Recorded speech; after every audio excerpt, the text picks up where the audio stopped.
1946, he would join the Negro Leagues by playing with the Chattanooga Choo-Choos, a minor league team. That next year, Jackie Robinson would break the color barrier. And according to Willie, seeing Jackie break the color barrier ultimately inspired him to fully go after his baseball dreams. And during this time, Willie was still in high school and making a lot of money playing professional baseball. So imagine LeBron James going to play basketball for like the G League version of the Cavaliers, and then the next day going to study for a chemistry test. That's basically what Willie Mays' life was like at that point. He would later go on to play for the Birmingham Black Barons, a team that he got connected to through a man named Piper Davis. Davis was a teammate of Cat Mays and had known Willie for a long time. When I went to Chattanooga, we didn't, it rained for about 3 or 4 days. I was getting hungry. I didn't want to stay there, so I called my dad. I said, I got to come home, man. What he did, and I didn't know this, he called the manager with the Birmingham Black Barons, and Piper Davis called Piper and says, I'd like to bring my kid over so you can see him play. Piper called me like nothing. They ain't said nothing about my dad. He said, come on in and let me see what you can do. We're going to play what they call a special game for you, because I was playing shortstop that day. And when I played short, there was a guy named Ed Steele.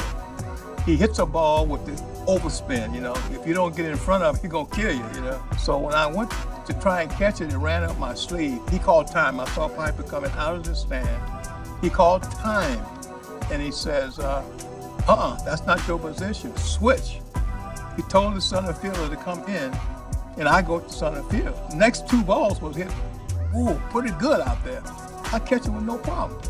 And then he went like that, and he left. That means that's your position. You're gonna play that.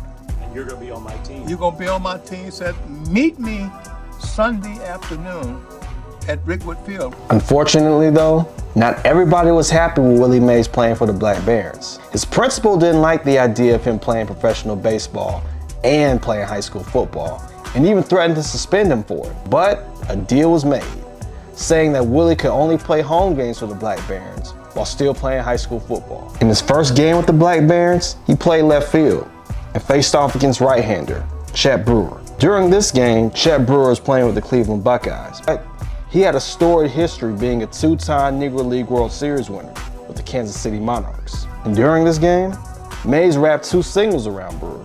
The same year that Willie joined the Black Barons, 1948, they won the league championship, which led to this iconic photo. During his time with the Black Barons, he had a batting average of .223 and would go on to play a pivotal role in the 1948 Negro League World Series. And this one would prove to be especially important because it was the last Negro League World Series that would ever be played. It was in Game 3 of that series that Willie Mays would shine, helping the Black Barons win their first and only game of that World Series. In particular, a ground ball hit in the 9th inning helped drive the runner on second base to home plate and ultimately helped the Black Barons win the game. Even though the Grays ultimately won the series, his experience with the Black Barons had an influence on his game that he carried all the way to the MLB. Another thing that Mays learned from his time on the Black Barons is how to deal with the racial attitudes of the day. Something that Bill Greason, the second youngest member on the team after Willie, also attests to learning. Bill Greason is now a Reverend and is one of the few surviving former Negro League players. Once you make up your mind and see what's going on,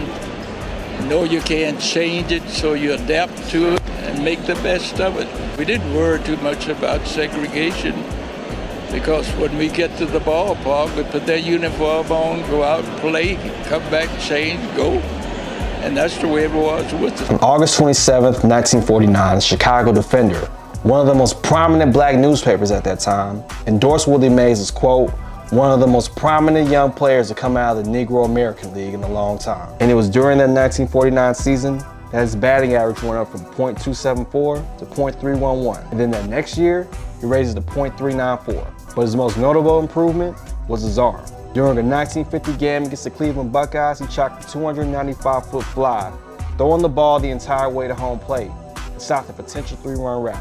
His talent was so great that even the white reporters at Brickwood Field started writing articles about him. And with this newfound attention, it was only a matter of time before the major leagues would start knocking at his door, especially since the Negro Leagues themselves were coming to a close. Willie got attention from scouts from teams like the Pittsburgh Pirates, the Boston Braves, and the Brooklyn Dodgers.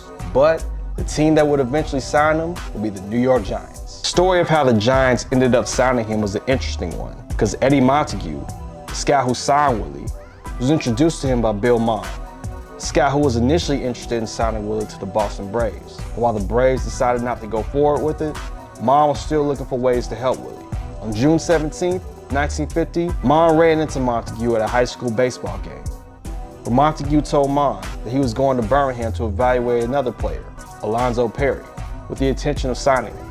But Mom was able to convince Montague to reconsider, suggesting that he take a look at Willie instead. Then, when Montague went to see Willie play, he was impressed, saying that Willie Mays was, quote, the greatest young player I had seen in my lifetime, praising his batting and his arm. Montague would then deal directly with Willie because, while he was playing for the Black Barons, he had only signed a contract for that 1948 season. Once his business was settled, the New York Giants would sign him for $4,000. And just like that, Willie Mays would join Jackie Robinson as being a former Negro League player to make it in the Major Leagues.